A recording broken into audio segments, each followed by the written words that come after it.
Oi, Adriano.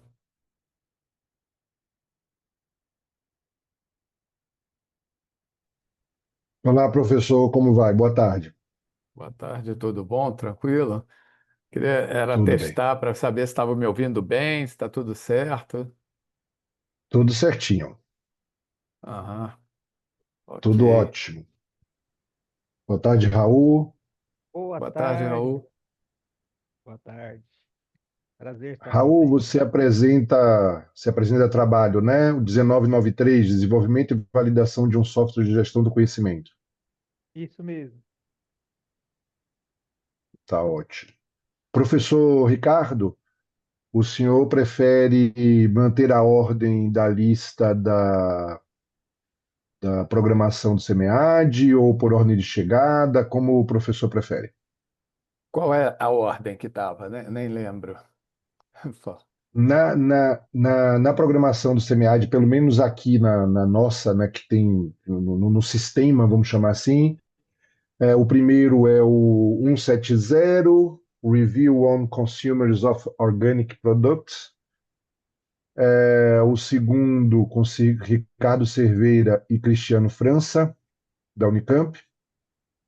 O segundo, 781, Análise de Padrões Climáticos Locais e Medidas Mitigatórias, com o professor Ricardo e o Rafael Malheiro Ferreira. O terceiro, o 1430, Avaliação da Imagem do Agronegócio, com o Adriel, o professor Eduardo Eugênio Spers e o Fabiano Pereira. E o último, 1993, são 4 artigos, Desenvolvimento e Validação de um Software, com o Raul, o Cleoni e o Marcelo Fabiano, Isso, É, da Uno Chapecó. isso. então, podemos, em princípio, manter essa ordem, mas se não chegar o horário de começar, né, às 18 horas, não tiver ninguém aí podemos começar com quem está aqui, né? Aí pode começar ou comigo, que vou apresentar o artigo 781, né, 791, ou com o Raul.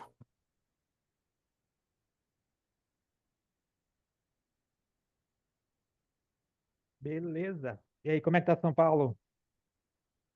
Estão É, todos eu em sou São do Paulo? Rio. Eu É sou do do Rio? Rio, estou no Rio, é. Eita, coisa Eu estou em boa. São Paulo. Desculpa, eu precisei aqui abrir uma porta. Eu estou em São Paulo. Hoje fez um certo calor, mas já começa a esfriar. Já começa a entardecer, já começa a cair a temperatura nesse momento, 22 graus. Sensação geralmente 2 graus a menos. Como é que Então, pode ser vamos aí para tão... uns.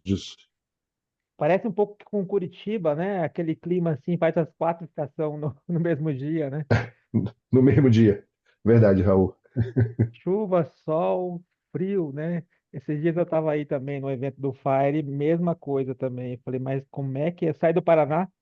Eu tô aqui perto lá de onde aconteceu o furacão, sabe? Ali, Rio Bonito lá, passou na Ah, Fantástica. é?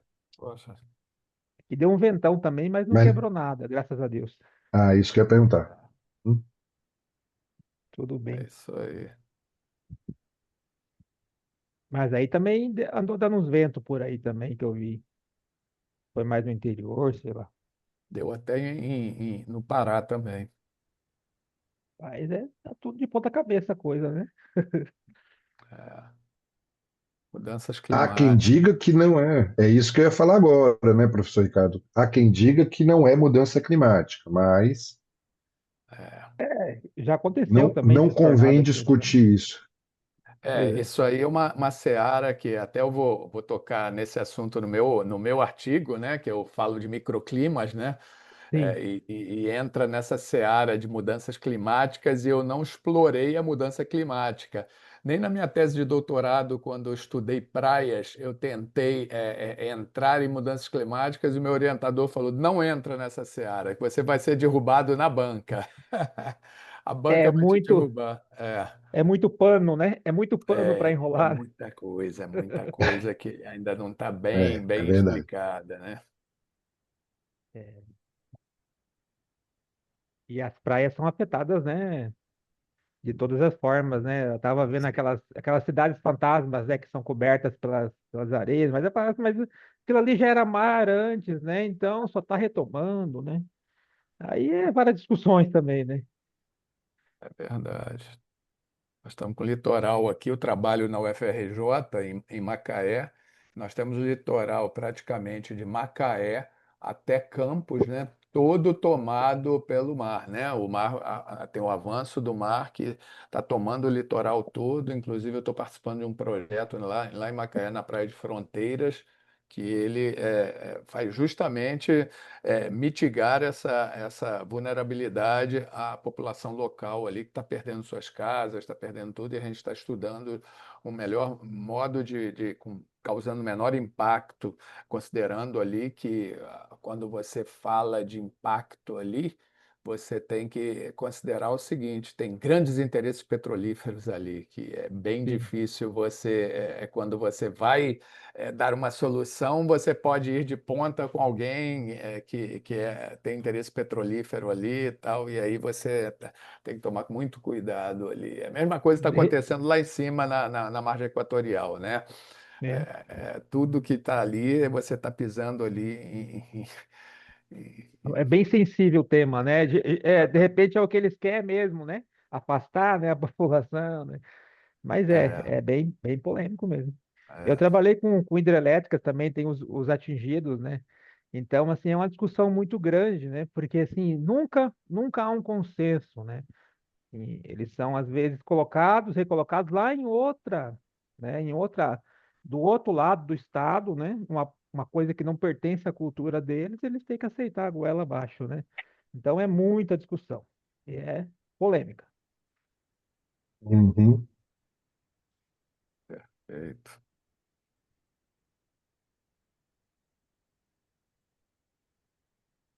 Professor Ricardo, o professor prefere apresentação do artigo e debate do artigo e depois segue para o próximo, ou prefere fazer todas as apresentações e depois os debates? É uma decisão nossa na sessão. É, acredito que o melhor seria todo mundo apresentar e depois debater, né? Mas porque é assim, é 10 minutos de apresentação, né? Com 5 minutos Isso. previsto para debate. Só que a minha experiência, eu sei que a maioria vai chegar em 12, 13, 14, até 15 minutos ali e não vai ter. Então, a gente vai ter que tentar chegar a esse debate, as coisas, deixar para o final, para tentar O naquela que meia der, né? hora que O que vai der. dar. Vai ser na meia hora Perfeito. final, né? Porque 15 minutos cada um daria 1 hora, e teríamos 30 minutos aí Isso. para fazer uma discussão aí, Perfeito. né? Tá bom, ótimo. Combinado. Uhum.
Você ministra aulas aonde, Adriano? É professor, né?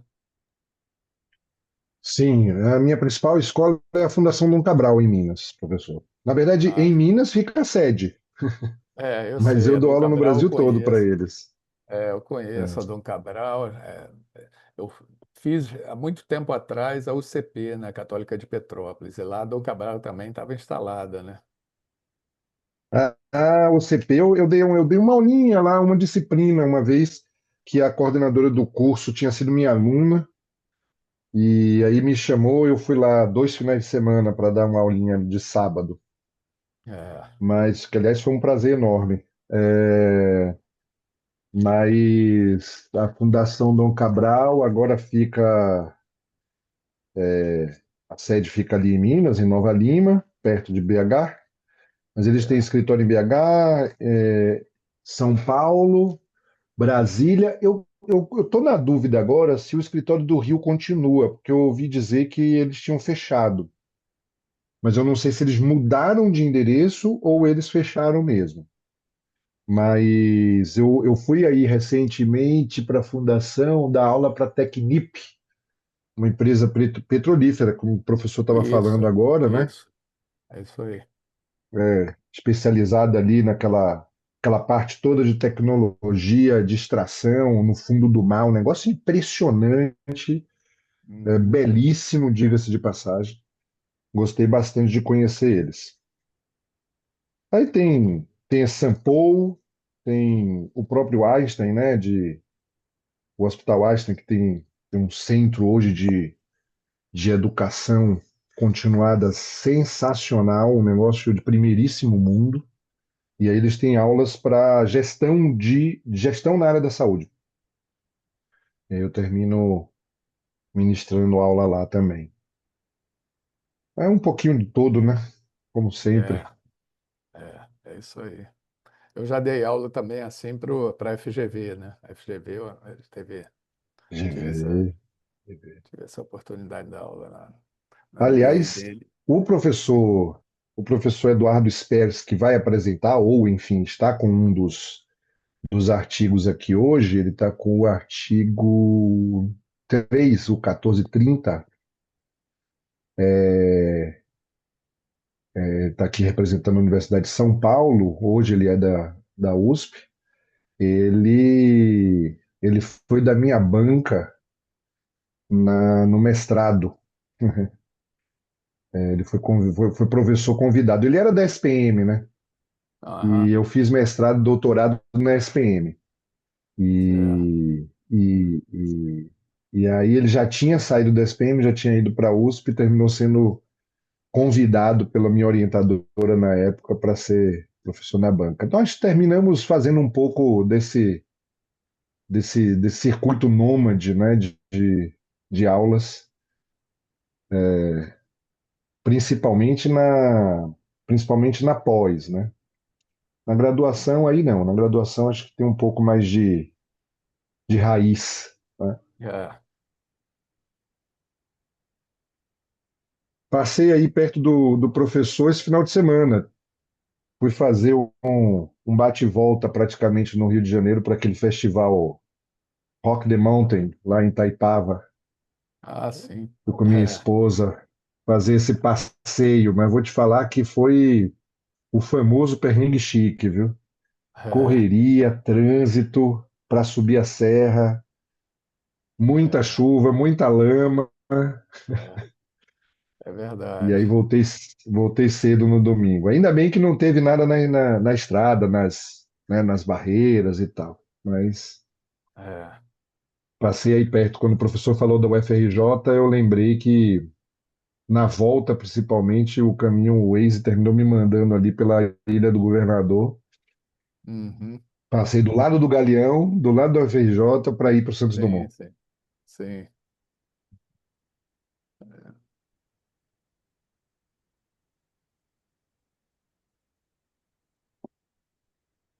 Acho que podemos começar, Boa né? tarde, 18 Fabiano. horas. Ver se o Fabiano ele entrou.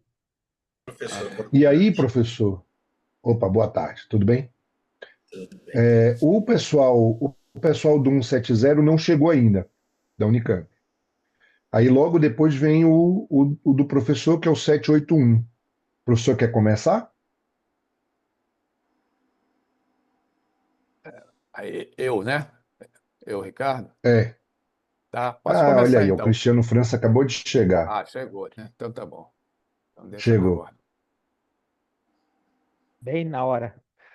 É, Boa Eu tarde, pulo. Cristiano, tudo bem? Ah, o Ricardo Cerveira também chegando. São os Olá, nossos autores aqui. Tudo bem, Ricardo? Tudo bem, tudo Cristiano? bem, Não sei graças se a são Deus. professores.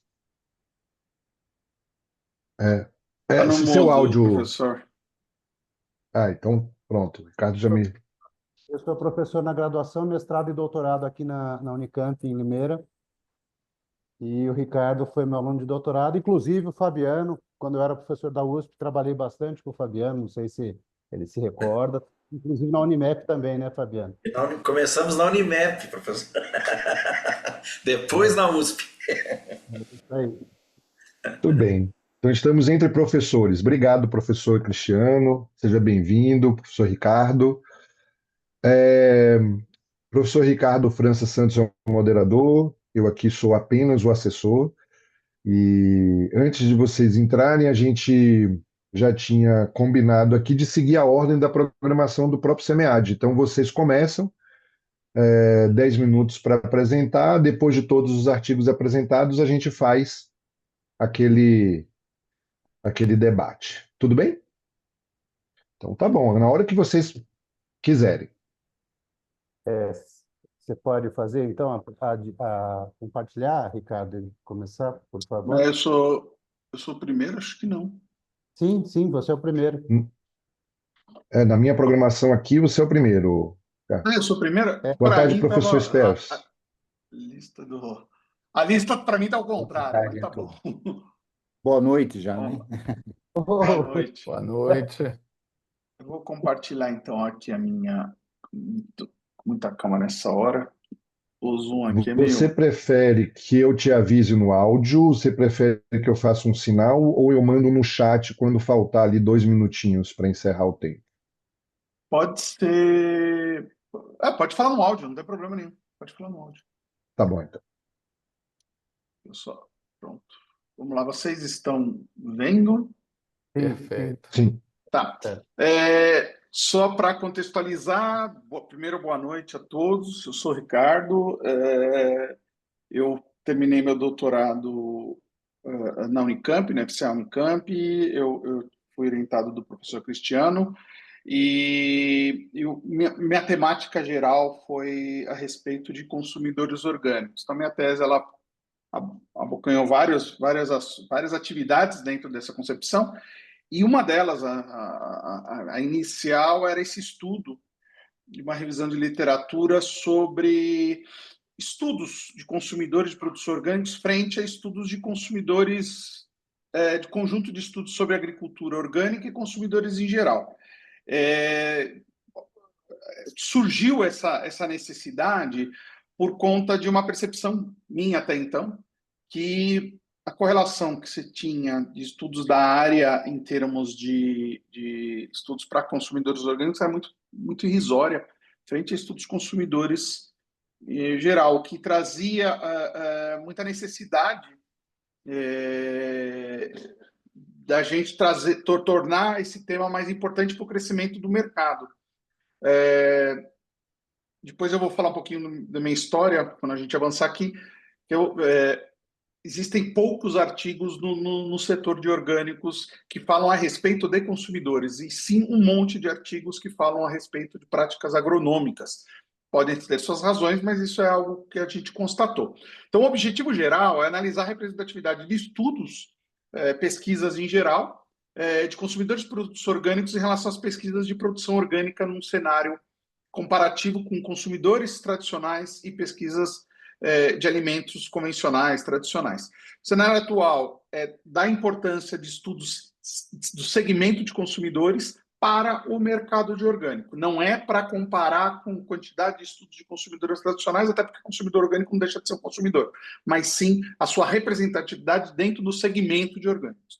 Então, o problema que a gente verificou é a baixa representatividade de estudos focados em consumidores de produtos orgânicos, e a questão de pesquisa é qual é a representatividade, qual é o percentual desses estudos comparados com a com estudos em geral da produção orgânica. Essa concepção surgiu porque a gente percebeu, um estudo que foi feito por mim em 99, desdobrou em estudos posteriores, eu acompanhei até, de certa forma, estudos similares do que nós fizemos, porém, eram muito poucos estudos, assim, até frustrante, porque quando eu observo pesquisas que falam de consumidores tradicionais, elas são vastas. Quando eu vejo de consumidores orgânicos, que até então estava vendo, eram pequenas. Então, o nosso intuito era, mas isso eu posso falar isso? Como é que a gente conseguiria verificar esse fenômeno, né? Então, nós fizemos uma estratégia fazendo uma revisão bibliométrica baseada em dados de dois repositórios, o Scopus e o Web of Science, no período de 99, que foi esse estudo inicial que nós fizemos, até 2023. Foi no mesmo período. Será que isso se confirma? E nós fizemos 4 tipos de análises. Uma que eu chamo de grupo 1, que grupo 1 está aqui, ó, são de... Deixa eu pôr o apontador, né? São pesquisas relacionadas a consumidores orgânicos. Então, o grupo 2 é pesquisas relacionadas à produção orgânica, que engloba ou não consumidores. De um outro lado, eu tenho pesquisa de consumidores em geral, comportamento de consumidor, disposição a pagar, etc., e pesquisas com alimentos convencionais, com produção convencional. Então, eu tenho esses 4 grupos, no qual nós medimos a quantidade de pesquisas relacionadas a isso, então teve milhares em alguns casos, e nós primeiro fizemos um estudo de nuvem de palavras, e a outra nós fizemos a representatividade, sabendo de antemão quanto que eu tenho de consumidores, eu dividi um pelo outro, eu tenho a representatividade deles em relação ao alimento geral, quanto que ele percentualmente representa. E, por outro lado, eu tenho consumidores orgânicos, aqui eu tenho a mesma lógica, a representatividade de consumidores orgânicos frente à pesquisa de produção geral. É uma forma da gente poder quantificar a representatividade fazendo uma comparação nessas duas bases de dados, né? Para isso, nós fizemos 4 sintases booleanas, tanto em português quanto em inglês, é bom frisar, então a gente fez nos 2 ambientes, tá? E nós pegamos essas 4, tentou caracterizar o máximo possível esses ambientes desses 4 grupos, e nós pegamos o número total de publicações de estudos consumidor orgânico sobre o total produção orgânica, comparando o número de publicações de consumidores tradicionais com estudos de produção de alimentos. Foi basicamente esse desenho que nós fizemos, né? Além da nuvem de palavras que vai vir logo em seguida. Então, o que nós tivemos como resultados? Então, daquele desenho que nós fizemos aqui, tanto no Scopus como no Web of Science, nós tivemos 14 mil publicações, dessas consumidores 593 mil. Lembrando que não procuramos em chaves, em palavras-chave e nem em textual. Nós procuramos no título. Claro que eu tive um viés por conta disso, mas o foco, a gente seguiu a mesma lógica para todos, nós trabalhamos nos títulos, aquela sintaxe booleana foi dentro dos títulos, tá? Então, desses 14 mil, eu tive 500 e pouco, deu 4% de representatividade geral em consumidores em geral. E de orgânicos, eu tive de produção orgânica 11 mil e 37 apenas, 0,31. E a lógica mesma no Web of Science. Você tem aqui, no total, 11 mil publicações com 35, 0,32%, e 11 mil publicações de alimentos gerais com 400 e pouco, dá 3%. Você percebe que a base foi muito, muito similar, né? E nós fizemos uma leitura mais aprofundada, pegando essas 2 bases, tirando os duplicados, que eu tive acesso, inclusive, teve acho que um artigo que eu não consegui ter acesso, então nós fizemos uma leitura de 32 publicações para poder fazer uma análise mais aprofundada do que se tratava cada um desses artigos, já que foram 32 artigos que foram, de fato, varridos, né? Então, eu tenho aqui a nuvem de palavra feita, dentro daqueles artigos que eu mencionei, dos 32 artigos, e ele fala muito a questão humana, fala muito a questão de disposição a pagar, fala com a orientação sobre a produção orgânica relacionada ao consumo, com produção, propriedade orgânica. Eu tenho também, daí começa a falar comportamentos de consumidores. Então, vejam que mesmo os artigos voltados a consumidores orgânicos, quando a gente fala do título, ele sempre inicia discutindo a produção para chegar depois no consumidor como palavras de maior abundância nos títulos, né? E deixa eu mudar aqui. Então, assim, com base nessas duas frentes de observação, nós tivemos os seguintes resultados. 2 minutos, tá, Ricardo? Tá. Percepção do consumidor sobre o alimento orgânico e bem-estar animal. Eu tive, são os artigos que nós estudamos, né? Foram impactos, foram 5 grandes artigos com um impacto muito grande em citações, e desses 5, 4 falavam de animais. Então, eu tenho percepção de alimentos orgânicos sobre bem-estar animal, transparência, produção orgânica de aceitação de carne bovina, todos esses nesse período de 99 a 23. Eu tenho suíno, intencional de carne, só esse último que falam mais de consumidores geral. Mesmo os estudos de consumidores orgânicos são voltados para dentro de um segmento dentro do consumidor orgânico que tem maior impacto. Isso me chamou bastante atenção. Então, a questão de animais apareceu bastante, provavelmente deve ser por conta do período de coleta de dados, que está mais em voga esse assunto, que deu até mais de 500 citações esse artigo maior, né? Mas eu não vou entrar em detalhe por conta do tempo, mas o que se observa dentro desse estudo, que no artigo está mais aprofundado, é um desbalanceamento muito grande entre estudos sobre a produção e o comportamento do consumidor orgânico. Eu tenho muitos trabalhos em estudos, porém de consumidores pequenos. Se eu fizer isso, uma análise comparativa com o tradicional. As recomendações: expandir colaborações interdisciplinares e focar em estratégias de marketing baseadas em valores éticos e sustentáveis, que é o que foi visto nesses 32 artigos. E as limitações desse estudo foram restrições, obviamente, às bases Scopus e Web of Science. Não foquei no Brasil, foquei em comportamento de consumidor, essas coisas, tá? E foram análises apenas dos títulos, né? Daí eu tenho aqui toda uma lista de referências bibliográficas, mas para não estourar o tempo, vão estar aqui apresentadas. Se precisar mandar, eu mando cópia, mas está, obviamente, no artigo nosso. Bom? Obrigado. No time. No time britânico. Muito obrigado, Ricardo. Professor Ricardo Franca, como moderador, quer fazer alguma observação? Perfeito. Atingimos aí o objetivo. Nós tínhamos combinado antes, quem chegou depois. Eu estou me apresentando aqui, eu sou Ricardo França, sou moderador dessa sessão aqui. O Adriano é o assessor da sessão. Nós combinamos aqui de fazer a apresentação dos 4 artigos sem deixar espaço, neste momento, para discussões. E no final da apresentação dos 4, a gente abre para fazer uma discussão já mais direcionada, alguma coisa melhor aí que a gente possa aproveitar esse espaço de tempo que sobrou, né? Então, eu pedi que seguisse a ordem que estava pré-estabelecida, e aí a ordem, eu acho que agora sou eu, né? Segundo, é isso? Não? Ou sou terceiro? Espera aí que eu já confiro aqui agora. Sou 781, análise de padrões eu. climáticos Isso, locais sou eu. Isso, e medidas mitigatórias. sou eu. Então, deixa eu botar minha apresentação aqui. Cadê ela? Tem que procurar ela aqui.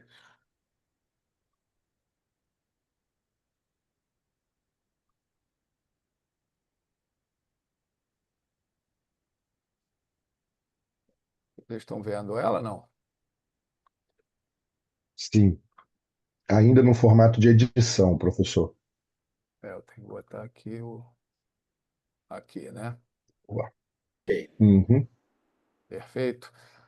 Bom, então eu vou começar. Eu peço que só me avise quando eu tiver para terminar, né? Da mesma No forma áudio mesmo ou no chat? pode ser No no áudio, áudio tá bom. mesmo. Obrigado, tá? Tá Bom, ótimo, obrigado. eu sou então o professor Ricardo França, sou do Departamento de Engenharia de Produção do Instituto Politécnico da UFRJ, lá em Macaé, e fiz esse artigo junto com o meu colega, que é o Rafael Malheiro, que infelizmente não pôde estar nesse horário aqui, por estar num projeto, que eu também estou no projeto dele junto lá, e tinha que alguém ficar lá e o outro poder apresentar. Então, ele não pôde estar aqui. Ele é do Departamento de Engenharia Civil, ele é especialista em hidrologia, também lá do Instituto, né? O artigo que a gente vai apresentar aqui, que eu vou apresentar, é Análise de padrões climáticos locais e medidas mitigatórias para os riscos associados. Um estudo a partir de estações meteorológicas situadas em Macaé, Rio de Janeiro. Bom, então, qual foi a ideia para fazer esse artigo, né? Nós temos lá vários projetos que nós estamos fazendo na universidade, utilizando robótica, com Arduino, com hardware mais acessível, né? E construímos estações meteorológicas como essa que está aqui do lado, na figura, né? E resolvemos fazer um projeto instalando, disseminando isso para escolas públicas. Instalamos 30 estações meteorológicas em escolas públicas distribuídas no município de Macaé. E aí a ideia inicial era fazer uma disseminação do conhecimento, né, de atrair alunos para o interesse da robótica, disseminar conceitos de conscientização ambiental, tudo isso, mas o projeto foi crescendo, né? Então a gente hoje tem um projeto muito mais ambicioso que esse, né? Mas aí aproveitamos e escrevemos esse artigo, e esse artigo, o objetivo era mostrar, através dessas 30 estações distribuídas em escolas públicas, identificar padrões climáticos locais, ou seja, microclimas. O que é um microclima aqui, para a gente deixar claro? Microclima é quando você tem uma condição atmosférica medida por parâmetros que a gente consegue mensurar através de parâmetros pluviométricos de chuva, parâmetros de temperatura, umidade relativa de ar, tal, que são bem similares em uma determinada espaço temporal, né, geográfico e temporal, e que, ao mesmo tempo, próximo a ele, você tem um outro clima geral que seria muito díspare dele. Tá? Então, seria, por exemplo, quando você percebe numa cidade que está chovendo num bairro e não está chovendo nos demais. Né? Isso é um microclima. Então, a ideia era identificar esses padrões climáticos, ou microclimas, através de estatística descritiva e técnicas de machine learning, né? Usando inteligência artificial. A gente buscou aí os clusters, identificando o cluster para identificar essas regiões que tivessem similaridade para formar esses microclimas. Qual o intuito disso? Auxiliar o monitoramento de riscos ambientais, porque haja vista que a gente poderia verificar, através de um monitoramento, esses sensores estão mandando dados em tempo real para a gente, dentro de uma estação que a gente controla tudo, a gente conseguiria ver onde que está tendo alguma variável que está passando de um parâmetro que a gente consideraria alarmante e poderia prevenir esse impacto à população e até mesmo uma economia local. Bom, os efeitos da urbanização, a gente sabe disso, né? Que o crescimento das cidades, de uma maneira geral, trouxeram um grande impacto para o clima, né? Ou seja, você consegue ver que mensurar isso através de estações meteorológicas com informações climáticas, quando ele traz essas informações para a gente, como eu acabei de falar para vocês. Então, esses efeitos do microclima, eles podem ser visualizados e em diversos setores a gente vê isso. Por exemplo, quando a gente visualiza que vetores estão transmitindo doenças através de vento, né? Isso pode ser causado através de um microclima, né? Ou, por exemplo, numa política de segurança energética, você identifica que você tem um efeito de uma efeito pluviométrico ou um efeito do vento ou qualquer energia eólica, você pode considerar isso uma política de segurança energética e trabalhar em cima disso a seu favor, né? Ou até mesmo riscos de sistemas agrícolas que a gente vê aí que acontece, como está nessa figura aí do lado, né? A gente vê uma inundação numa plantação ou uma estiagem muito seca que você poderia prever isso através de sensores facilmente na agricultura. Então, como eu tinha dito, essas 30 estações foram instaladas aqui. Eu botei um mapinha aqui do lado, onde vocês podem visualizar, né? Onde cada pontinho desse corresponde a uma estação meteorológica ali. Eu botei embaixo o mapa do município de Macaé para a gente ver, para vocês poderem ver que Macaé ele é um município que faz fronteira com vários municípios. Aqui, por exemplo, tem a fronteira com o município de Carapebus, mais ao norte, fronteira com Conceição de Macabu, outro município que é o Trajano de Moraes, aqui é Nova Friburgo, tem até São Pedro da Aldeia para cá e Casimiro de Abreu mais ao sul. Então a gente pegou inicialmente essas 30 estações aqui, coletamos esses dados num arquivo CSV com 10 mil ocorrências e trabalhamos com software de estatística descritiva para tirar dados de estatística descritiva e também de machine learning para poder a gente analisar esses dados, né? E em seguida a gente utilizou as técnicas de machine learning e previmos que as 3 técnicas que melhores mostraram o ajuste dos modelos foram essas 3 técnicas aqui, a Neighbor Based Clustering, a Phase C-Means Clustering e a Hierarchical Clustering. Essas 3 foram as que melhor se adaptaram ao ajuste dos modelos. Como assim, professor? Eles se adaptaram aqui, a gente tem aqui, trouxemos aqui uma tabela aqui para mostrar para vocês. Então, existem parâmetros de ajuste de modelos, né? Então, nós trabalhamos com parâmetro do R², do AIC, do BIC e do Silhouette. Tá? Esses quatro parâmetros mostram que entre essas 3 técnicas de machine learning foram as melhores que se ajustaram, dentre as 6 que a gente testou. Tá? E, por exemplo, aqui diz que o R² aqui para a técnica de Neighbor Based Clustering explica 86% dessas 5 variáveis que estão aqui embaixo: temperatura, umidade do ar, umidade relativa do ar, né? Velocidade do vento, rajada do vento e volume de chuva. Nós trabalhamos captando dados dessas 5 variáveis e aqui o R² ele mostra que esse modelo explicou 86% da variação dessas variáveis aqui. Enquanto que o outro modelo, o Fuzzy C-Means, explica 67% e o Hierarchical Clustering é 72%. E com relação ao AIC e o BIC, a gente sabe que quanto menor o valor deles, melhor ele é, né?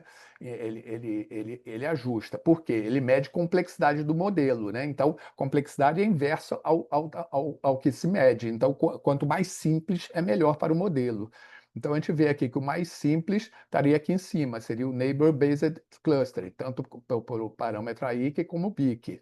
O segundo seria este aqui, o último aqui, que é o Hierarchical Cluster, e por último nós teríamos esse fuzzy aqui, tá? Então, mesma coisa aconteceu com esse indicador aqui, eles mantiveram a mesma ordem de precedência. E por último, o Professor indicador... Ricardo, 2 minutos, tá? O indicador Silhouette aqui, ok. O indicador Silhouette. Bom, aqui nós mostramos aqui as estações, né? Então, aqui, por exemplo, essas estações, elas são 30, mas elas não estão numeradas de 1 a 30. Então, tem estação lá que é 67, estação 45, eu peguei aleatoriamente 30 estações de uma gama de estações que tinham lá na minha amostra, tá? Então, nós selecionamos aqui a gente vê a distribuição, a maior dispersão, menor dispersão de cada uma dessas estações, podendo estar visualizando e analisando esses dados. A partir da análise desses dados, a gente plotou aqui os agrupamentos, baseado em onde fazia sentido. Por exemplo, a gente cruzou umidade relativa do ar com temperatura. E olha que interessante, os clusters foram aparecendo aqui. A gente foi visualizando esses clusters e estudando depois em gráficos separados para cada cluster, né, para mostrando os clusters por variável específica, ou seja, para a temperatura estudamos ele, depois para a velocidade do vento, para a rajada de vento, para volume de chuva. Para cada uma das 5 variáveis, nós analisamos os gráficos separados. Os resultados estão aqui ao lado, né, em que mostram que os clusters 7 e 8 destacaram-se pela maior variabilidade em termos de temperatura, rajada de vento e volume de chuva.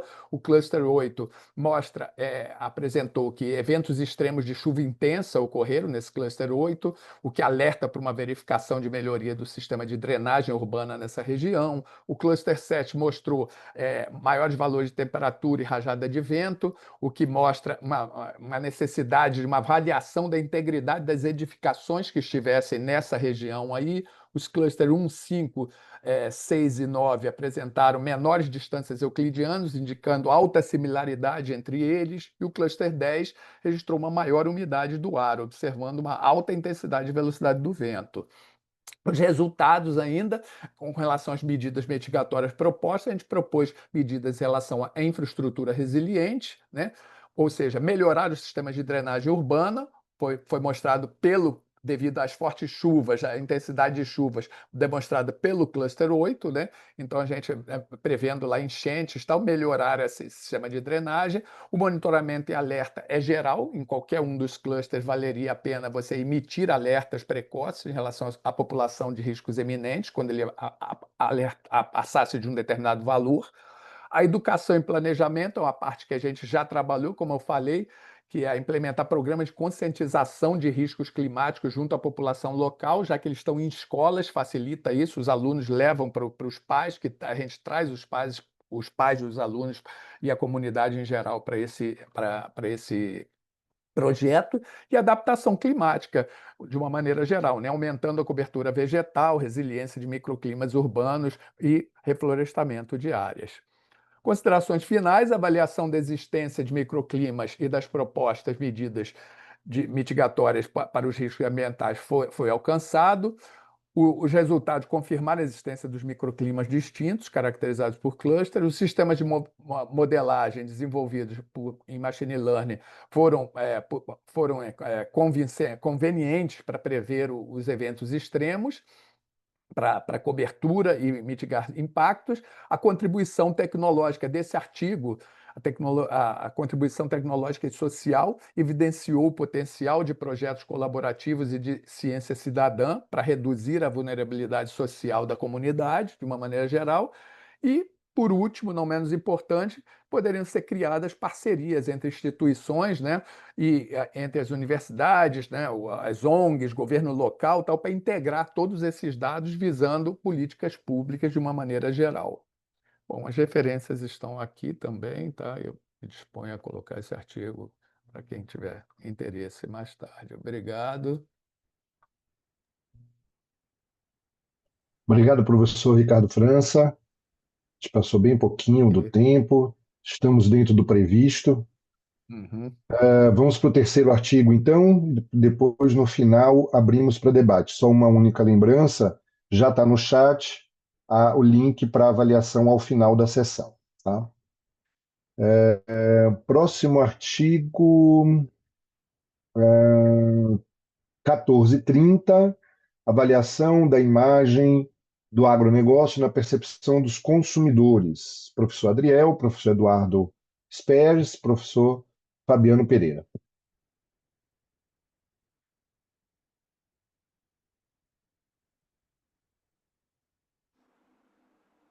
A tela já aparece para vocês? Na hora que vocês quiserem. Já sim. Perfeito. Então, boa noite mais uma vez. Prazer estar aqui com vocês. Como já aparece aí no GC, eu sou o Fabiano, né? Esse trabalho ele foi desenvolvido a partir da pesquisa de graduação do Adriel. O Adriel, graduado em Engenharia Agronômica aqui pela Exalc, orientado pelo professor Spers. E a partir do momento que nós tivemos acesso ao material, surgiu a ideia então de fazer uma atualização, principalmente do referencial teórico, né, e transformá-lo num artigo para apresentação ao SEMEAD, né, para inscrição no SEMEAD, e aí que eu entro então enquanto aluno especial, candidato, né, a orientando do professor Spers no doutorado em administração aqui da Exalc, tá certo? Eu vou então avançar aqui.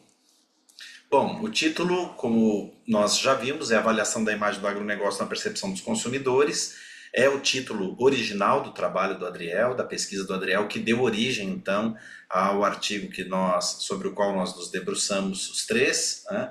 A proposta é entender a percepção do consumidor brasileiro sobre o setor, levando em consideração que, para nós que trabalhamos aqui, né, na escola na Escola Superior de Agricultura Luiz de Queiroz, e temos uma proximidade bastante grande com a área, percebemos muito sobre os extremos da percepção pública com relação à imagem do agro no Brasil, né? Então, contextualizando, o setor tem interesse, o próprio setor do agro tem interesse em informações sobre a percepção do público, né, em um contexto globalizado, levando em considerações temas como sustentabilidade, bem-estar animal, saúde, origem dos alimentos, são as questões aí consideradas mais importantes pela sociedade, pelo público em geral. O valor do agronegócio, do ponto de vista do consumidor, vai além das funções do produto, então tem uma ligação muito forte, isso tem afeta diretamente a imagem quando nós falamos sobre questões éticas, de saúde ambiental e de segurança alimentar também. E os desafios incluem comunicar os valores criados, além da produção, gerenciar a reputação online e construir confiança através da transparência e rastreabilidade. O nosso objetivo, então, o objetivo principal do estudo é entender como o consumidor brasileiro percebe o agronegócio, visando apoiar novas estratégias de posicionamento da marca.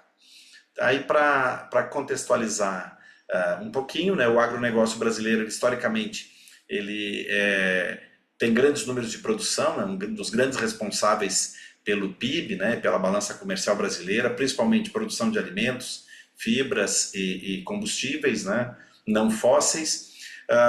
É reconhecido como uma fonte de alimentos saudáveis para o mercado interno e externo. Claro que não há assim consenso pleno. Nós temos aí visto, e principalmente à medida que a popularização da criação de conteúdo ela se expande, a gente vê alguns pontos de interrogação com relação a isso. A capacidade de alimentar grande parte do mundo, relevante para a segurança alimentar global, isso é consenso, inclusive a nível de ONU, né, o papel central do Brasil na questão da segurança alimentar a nível global. E os desafios da imagem pública, e aí vou falar um pouquinho, a gente vai apresentar um pouco mais detalhadamente na sequência, mas as questões mais agudas que geram alguns pontos de tensão é a questão ambiental, as questões sociais, né, também aí incluindo as questões de relações trabalhistas e a questão ali que a gente põe no final como necessidade, que é foco em sustentabilidade e responsabilidade social, a questão de comunicação estratégica e transparência para transmitir mensagem sobre o processo e impacto positivo.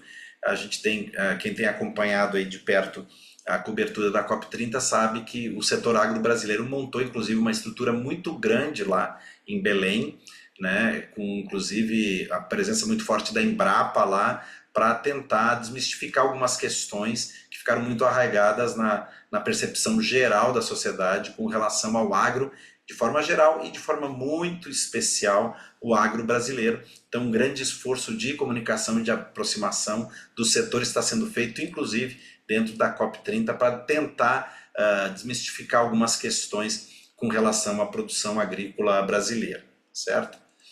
Bom, a abordagem, né, a pesquisa foi quantitativa, nós usamos um formulário digital com 23 questionamentos, utilizando a escala Likert, né, os 5 pontos, que vão do discordo totalmente até o concordo totalmente. Os temas abordados foram desde questões como contribuição do agro, da produção agrícola brasileira para o PIB, questões de segurança alimentar, sustentabilidade, uso de agrotóxicos, concentração de terras, apoio ao pequeno produtor, entre outros, né, inclusive com o que diz respeito à percepção da sociedade em geral sobre a ideia, sobre o que é a agricultura familiar e a relação entre o pequeno e o grande produtor. Foram 1.240 respostas, né, a amostra é composta por 1.240 respostas de consumidores brasileiros, e a análise de dados coletados foi feita, então, análise exploratória, distribuição das respostas e tendências gerais, e uma análise multivariada, a análise dos componentes principais e análise de clusters, certo? Aqui um perfil dos participantes, uma amostra com a predominância feminina de 59%, quase 59,5%, a faixa etária majoritariamente de jovens, entre 18 e 24 anos, seguido, né, de uma faixa de 25 a 34, então uma boa parte da amostra ali compreendendo dos 18 aos 34 anos, tá bom? Alto grau de escolaridade, 62% dos respondentes cursam ensino superior, 17% já têm ensino superior completo e 15% portadores de curso de pós-graduação. 60% estudantes, 22% profissionais do setor privado, o restante estão ligados ao setor público. Tá? Concentração principal no Sudeste, seguida do Sul e do Centro-Oeste, 3 grandes regiões produtoras, né? Com grandes áreas de plantio do agro. Os resultados da análise exploratória, né? As afirmações positivas, aqui nós temos no trabalho, aparecem todas, né? Mas aqui nós temos a amostra tomando como referência aquelas que foram as que obtiveram a média mais alta, né? Então, principalmente aí afirmações com relação nesse caso da tabela 1, as afirmações positivas, né, sobre a importância do agro para o Brasil, sobre a importância do agro enquanto fornecedor mundial de alimentos, enquanto empregador no país, se é bom ou se não é bom para o Brasil de forma geral, se é moderno, se é tecnológico, se usa de forma eficiente as áreas disponíveis, se garante qualidade dos produtos de forma sustentável e se conserva e preserva as áreas previstas pela Lei de Proteção da Vegetação Nativa. Tá? Então nós temos ali a média, então são, como eu falei, nós apresentamos na tabela as questões que obtiveram uma média mais alta, mas nós temos ali os insights a partir da análise, maior concordância com a importância como gerador de renda e fornecedor mundial de alimentos. Então as questões ligadas à percepção da importância do agro brasileiro enquanto motor do PIB nacional, enquanto importante fornecedor de alimentos para o país e para o mundo, ela é bastante forte, mas nós vamos ver que quando começa a falar com relação a questões ambientais, concentração de terras e coisa do gênero, já não há assim uma predominância tão grande desses fatores positivos. Reconhecimento do papel fundamental do setor na economia. Fabiano, Oi. 1 minuto e meio, tá? Tá, joia. Pontos de ceticismo. Baixa concordância com afirmações sobre sustentabilidade e responsabilidade e ceticismo em relação ao uso eficiente de áreas disponíveis e questão de sustentabilidade e conservação. Né? Aqui, afirmações negativas, as 5 mais também que obtiveram a média mais alta, concentração fundiária, falta de estímulo ao pequeno produtor, consumo de recursos, falta de recursos para alto consumo de recursos para produção, então água, solo e assim por diante, problemas na questão de distribuição ambiental, grande concentração também nas indústrias de insumos, alimentos e varejistas, ou seja, concentração na mão de poucos. Né? Principais insights, alta concordância com afirmações negativas, grande preocupação, concentração fundiária, falta de estímulo ao pequeno produtor e alto consumo de recursos naturais. Eu vou avançar. Na análise multivariada, né, os nossos componentes principais foram justamente ali, os 3 com alto valor mais representativo, críticas diretas ao agronegócio brasileiro. Segundo, conteúdo é positivo sobre o agronegócio, mas um terceiro item, né, dos 3 componentes principais com alto valor inicial maior ou igual a 1, são as críticas sobre a adoção de tecnologias no setor, foi algo que inclusive surpreendeu, né, tendo em vista que a percepção era que pelo menos a ideia comum era que todo mundo compreendia que o país, né, que o agro brasileiro empregava, era um grande usuário de tecnologia, inclusive desenvolvimento de tecnologia. Tá? As análises de clusters, perfil de consumidores, né, aí como nós falamos que faz parte da pesquisa, né, a comparação entre os clusters, os perfis demográficos-chave, né, o gênero feminino, nós temos ali uma representação muito forte dos chamados agro-haters, né, aqueles que são bastante contra, né, que fizeram uma avaliação muito negativa do agro brasileiro, os agro-lovers, né, no caso do gênero feminino, quase que a metade dos agro-haters, e os agrotech-haters, que são os contra a tecnologia em si, principalmente falando da questão, né, de genética e assim por diante, também tem uma concentração bastante grande junto ao público feminino.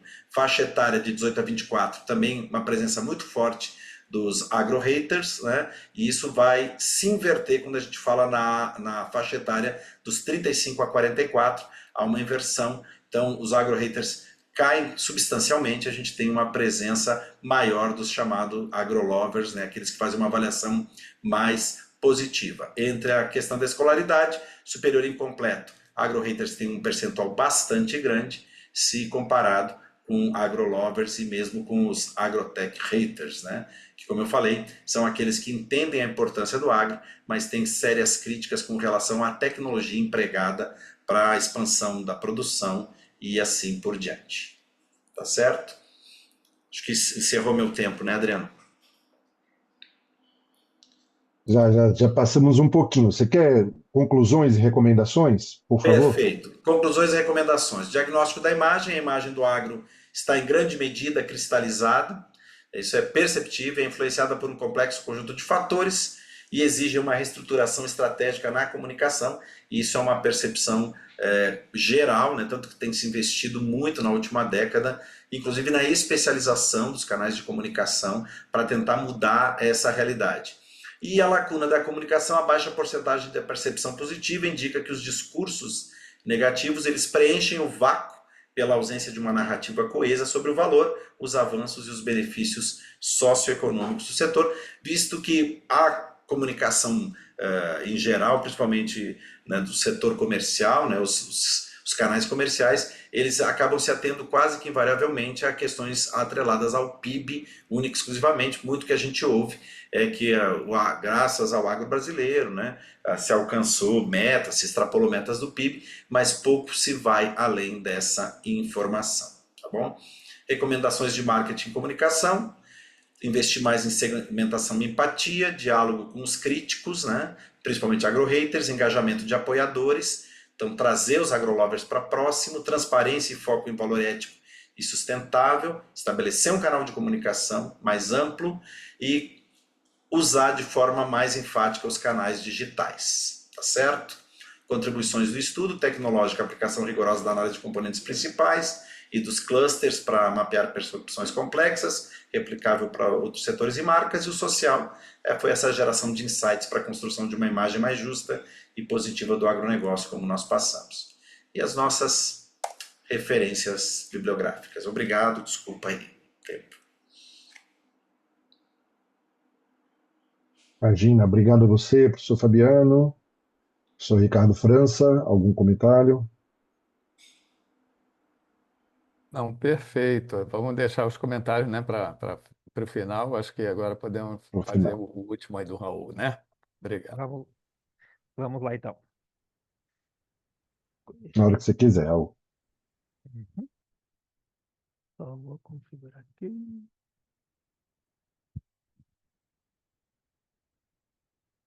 Questo. Então, boa noite a todos. Meu nome é Raul Távora. Sou servidor federal também da Universidade Federal da Fronteira Sul. Sou doutorando pela UniChapecó.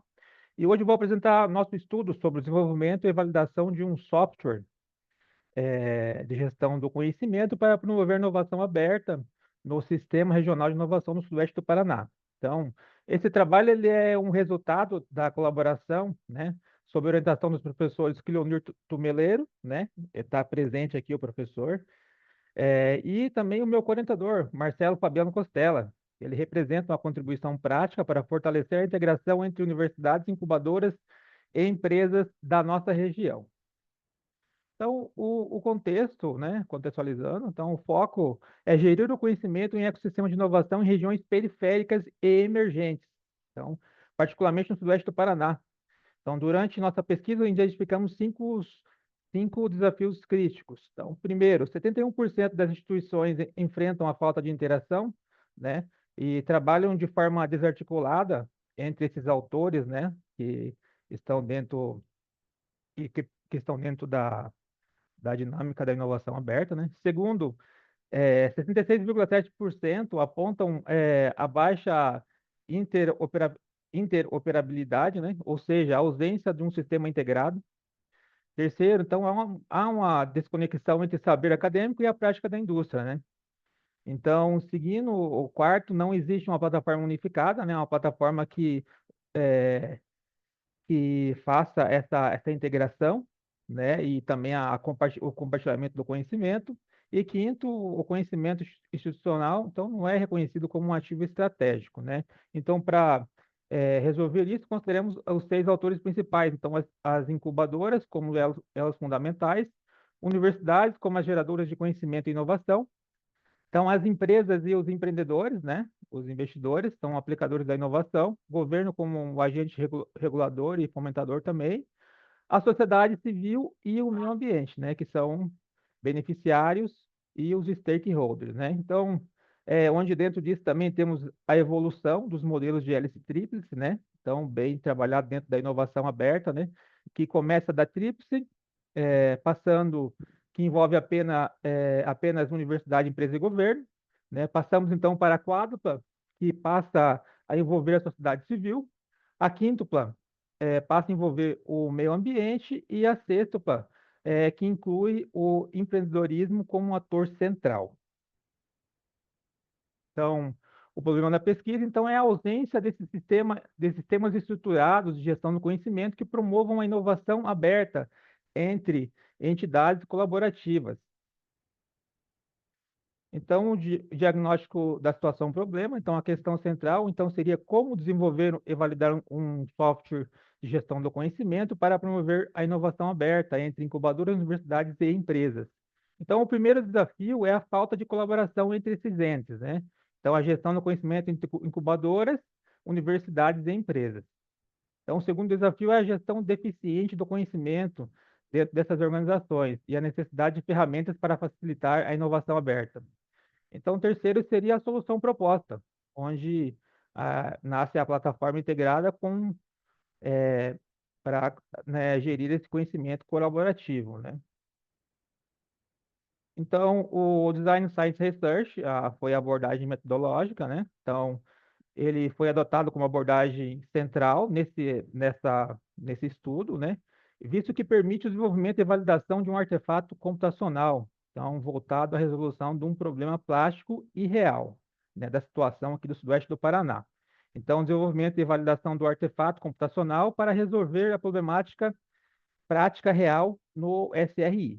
Então 3 ciclos relacionados dentro do DCR. Então, partindo do ciclo da relevância, que é a identificação dos problemas práticos dentro do SRI, limitações na gestão de ideias acadêmicas, conexão com as necessidades reais do ecossistema, passando para o ciclo do rigor, que seria a validação com métodos científicos comprovados, onde acontece a análise das lacunas e estudos de casos. Onde temos também o feedback de especialistas para garantir a robustez do estudo. No último, passamos para o ciclo do design, onde é o desenvolvimento, avaliação e criação interativa e integração de atividades teóricas e práticas, no processo contínuo de aprimoramento que envolve o Design Science Research. Então, a fundamentação teórica uma das principais, né, foi a distribuição criativa de Schumpeter, segundo, o conceito de inovação aberta de Gisborne, terceiro, os modelos de hélice, né, da terceira até a sexta, né?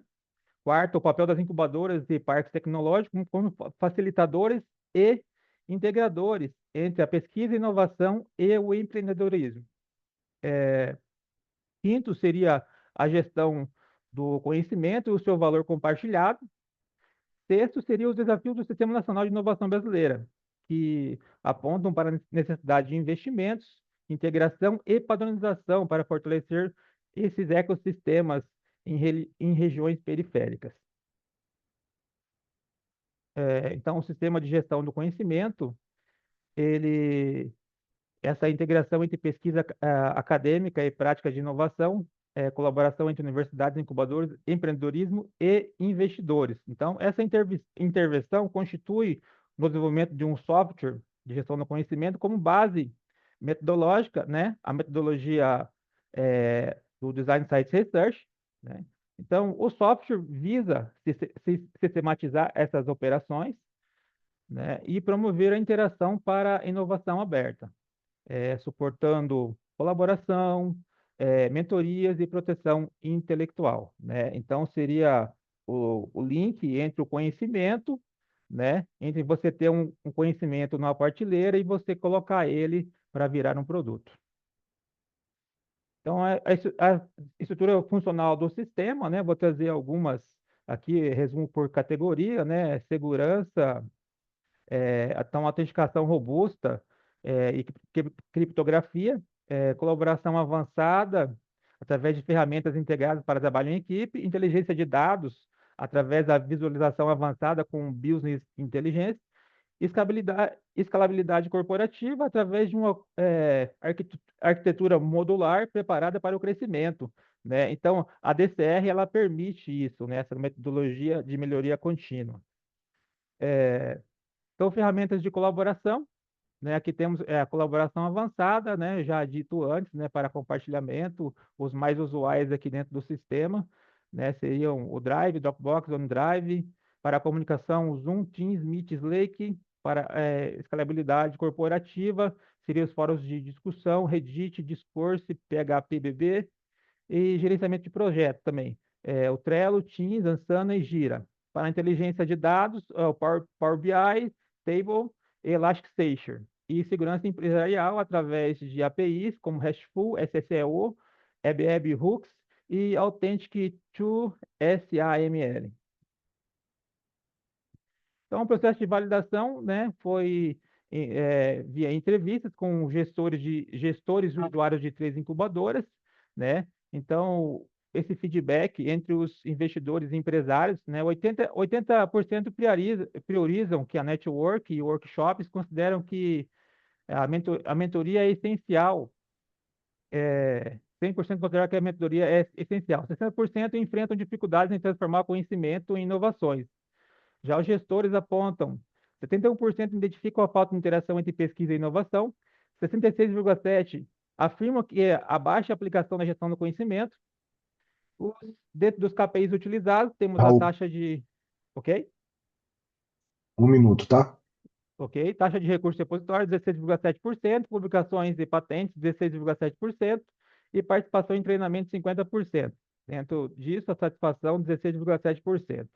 Então, o estudo resultou no projeto de avaliação de um software de gestão do conhecimento, integrando modelos de gestão do conhecimento e promovendo espaço colaborativo, né, para a troca de conhecimento. Então, o estudo ele visou a avaliação com usuários dessas 3 incubadoras. Então, resultados obtidos envolveram um software de gestão do conhecimento para promover essa inovação aberta entre universidades, incubadoras e empresas, né, com contribuições de tecnológicas e sociais, né? Então, seria um modelo replicável que ajudaria a melhorar a cultura regional de inovação e através de redes colaborativas. Contribuições teóricas, né? Então, dentro da inovação aberta, né? Ele traria essas discussões, né? Como nos repositórios e sistemas regionais de inovação. Os impactos esperados seria a integração entre os agentes, redes colaborativas, né, essa maior interação, e a transformação do conhecimento em tecnologia, em produtos. Limitações seria a aplicação em um contexto específico, né, porque assim, ele vai do micro para o macro mesmo, né, então ele é validado aqui, então você tem que melhorar ele. Então, a DCR, ela permite isso, né, mas então assim, em estado inicial seria uma limitação, né, porque eu não conseguiria extrapolar para o macro ainda, né. Então, recomendações para estudos futuros, então, seria interessante trabalhar modelos de cooperação com multiautores, né, e continuar a pesquisa. Então, seria, dentro do DCR, seria você extrapolar ele para o macro, né? E aplicar funcionalidades com IA e blockchain, né, para garantir a segurança da informação e também da questão da patente, né? A questão do sigilo, então, o blockchain, ele opera dentro dessa criptografia, né? O mapeamento dos caminhos para fomento financeiro, né? Então, seguir onde que o dinheiro está, né? E expansão para outros ecossistemas de inovação. Então, agradecemos os participantes das incubadoras, as instituições, né? O Chapecó, o FFS e o SRI, a todos que contribuíram para a pesquisa. Fico à disposição para perguntas. As principais referências, e é isso. Como é que... Maravilha, muito obrigado, Raul. Passou bem pouquinho do tempo, fique tranquilo, porque a gente está bem dentro do planejado pelo professor Ricardo França. Professor Ricardo França, as suas ordens agora. Ok. É, bom, agora a gente vai ter um momento, né, que nós temos hoje 4 pesquisas que, embora distintas, convergem em torno da sustentabilidade, inovação tecnológica, comportamento social e percepção pública. Então, eu fomento aí que nós agora abrimos um momento de discussão como a ciência, como tecnologia e sociedade podem se integrar na construção de um futuro mais sustentável e informado, né? Então, eu não sei se você pensou em algumas perguntas já, Adriano.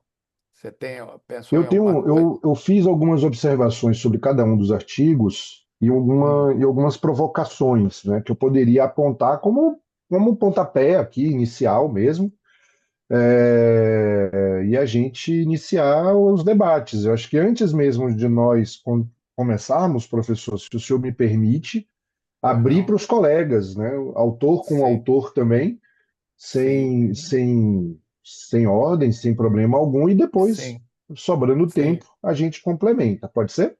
Pode ser, sim. Vamos lá. Então, os colegas querem Raul, Fabiano, Cleoni, Ricardo, professor Eduardo Speres e o professor Ricardo Augusto gostariam de fazer alguma observação antes Eu das já para nossas, por favor. com as cordas aquecidas, pode ser?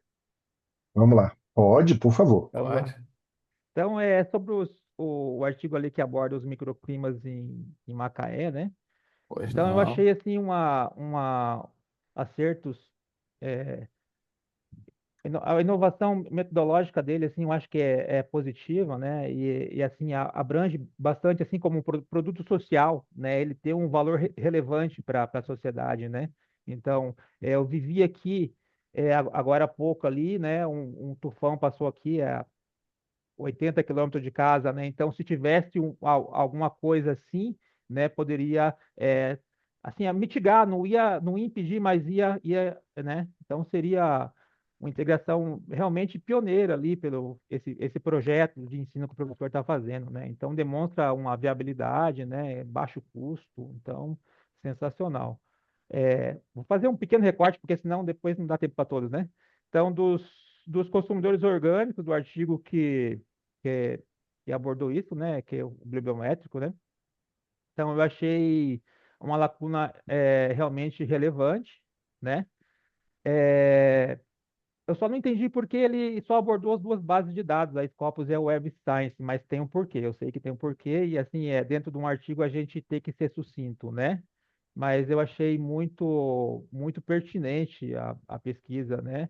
E assim, há uma lacuna de estudos também, né? Então há uma falta de discussão em cima do tema, né? Do artigo 3 que ele ali dos agro-haters, eu gostei muito desse daqui. Esse aqui, olha, é uma coisa que tá bem, né? Tá bem como é que fala? No, No como é que hype. chama? Bem no hype agora, né? Bem isso aí mesmo. Bem no hype, né? Eu achei bem interessante, né? Essa personificação dos clusters que ele abordou ali, né? Essa tentar mudar essa estratégia de marketing, né? Trazer também os agrolovers para tentar, né? Combater isso, né? Trazer os nossos para perto da gente e, né? E assim vai, e tentar atenuar também, né, esse perfil do agro, né? Então, é, seria isso mais ou menos. Eu não vou delongar muito aqui, porque daí Eu queria é fazer só. uma pergunta, então aproveitar que o colega Raul finalizou. Posso continuar aqui? Raul, Pode sim. você pode só descompartilhar sua tela, por favor? A, a minha está compartilhada, não? Não, Não, não é a Não, minha, não, o não. Raul. Professor Raul. tem um Ah, vermelhinho em cima, assim, Tem um você botãozinho. clica. Isso, um vermelhinho em cima. Aí. tá. Aí, obrigado, Raul. É. Pronto. Professor Ricardo, fique à vontade. Vamos lá. Não, Não. eu queria fazer só uma dúvida, na verdade, não é nem a dúvida referente à pesquisa do microclima. O professor Ricardo, comentou sobre essa rede de dados, né? Como eu trabalho numa instituição que atua no desenvolvimento rural e a gente vem tentando trazer o uso de dados de microclima e dados meteorológicos maiores para predizer resultados em produção agropecuária ou mesmo de questões de ambientes climáticos extremos, como o colega Raul ali comentou do tufão, que é algo de fato que vem acontecendo. Queria perguntar, você tem conhecimento sobre alguma dessas redes que são viáveis para a gente participar? E qual é o custo dessa sua estação? Eu achei muito bacana. E assim, para mim custa 5 mil para cima. Eu desisti de ver estações meteorológicas. Então, essa é uma questão específica para microclima, tá, professor Ricardo? E um comentário depois para o professor Fabiano, que é a respeito do agro, né, do haters, né?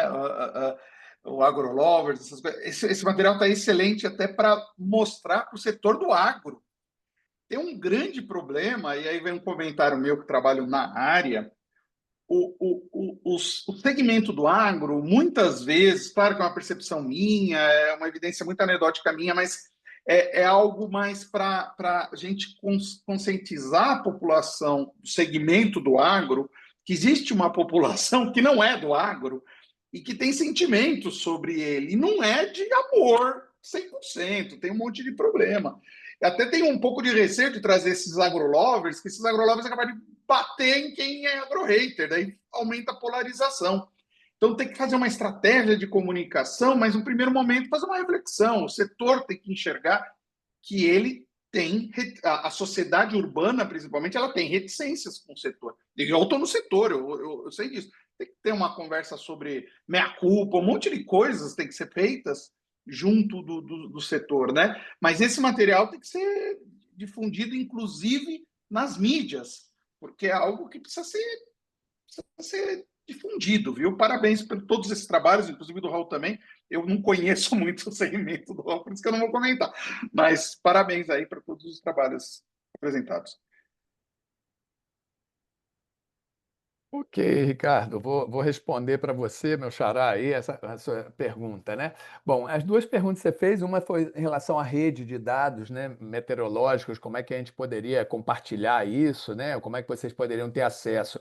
Isso nós estamos agora ampliando, inclusive, como eu falei no meu, eu não especifiquei dentro da minha apresentação por questões de tempo, né? Esse é um projeto mais ambicioso que nós temos. Então, nós queremos, por exemplo, agora nós estamos trabalhando com produtores agrícolas pequenos, pequenos produtores agrícolas. Então, nós queremos justamente levar isso até o campo, tá? Para mostrar exatamente por técnicas de gotejamento, por exemplo, tá? Como que a gente poderia fazer uma irrigação muito mais eficiente, tá? Com o custo mínimo possível disso. Então, nós estamos com um projeto usando inteligência artificial dentro dele já, está quase todo pronto, tá? Eu estou pedindo um financiamento da FAPERJ agora, dentro de um projeto, a gente vai entrar com outro pedindo também financiamento, e gostaríamos muito de fazer essa conexão aí. Eu estou aberto aí para, se você tiver também aberto, a gente troca dados depois aí para tentar levar Sim, isso aí eu para vou, você, se tudo. puder colocar no chat, tá? Porque a gente atende muitos agricultores familiares, bastante, Aham. bastante. Ah, Atende bastante. bacana. Eu vou deixar aqui meu e-mail, tá? Meu Meu, e-mail teu e e-mail. meu e-mail, meu contato, tá? Aqui no chat. Tá, eu vou Aí pegar, daí você, eu já mando para você. aí você fala comigo, aí a gente troca dados aí, tá? Meu e-mail passei agora e meu contato via 54756. meu celular, que é o WhatsApp, você pode fazer contato comigo por WhatsApp à vontade aí, tá bom? Aí, Perfeito, e com obrigado. relação ao custo, né? Então, essa rede de dados aí, ela tá, em princípio, ela está hoje segmentada, como o próprio disse no meu artigo. Tem dados sigilosos ali, não é que tenha dados sigilosos, isso é para ser aberto, mas como a gente está trabalhando com projetos e segmentando ela em determinados projetos, a gente não quis abrir ela toda para todo mundo ter acesso, mas a intenção é que essa rede seja aberta, entendeu? A gente não quer fechar essa rede, a gente quer que seja uma rede aberta, a gente vai disponibilizar isso, tá? A gente está em construção de um site, em construção de aplicativos para que as pessoas consigam, por aplicativo, acessar, por exemplo, o microprodutor lá, acessa lá, sabe exatamente, ele bota as condições dele lá, ele vai ver exatamente o que ele precisa, quanto que ele precisa, tal, se ele quer fazer um investimento desse, eu preciso de uma estação, quanto custa essa estação? Então a gente vai fazer tentar levar ele ao mínimo custo possível, essa estação, para fazer com que a ideia seja viável. Entendeu? Esse é o nosso projeto. Perfeito? Perfeito. Quanto a custo exatamente dessa estação, ela varia um pouco, né? Porque acompanha o dólar, é produto que a gente pega chinês, né? Vem da China, a gente monta ela aqui e tal, no Brasil e tal, e estabelece. Mas é bem simples, é uma estação bem simples tal. E por ser simples, a ideia é essa mesma, que ela seja barata para poder incentivar o uso dela, né?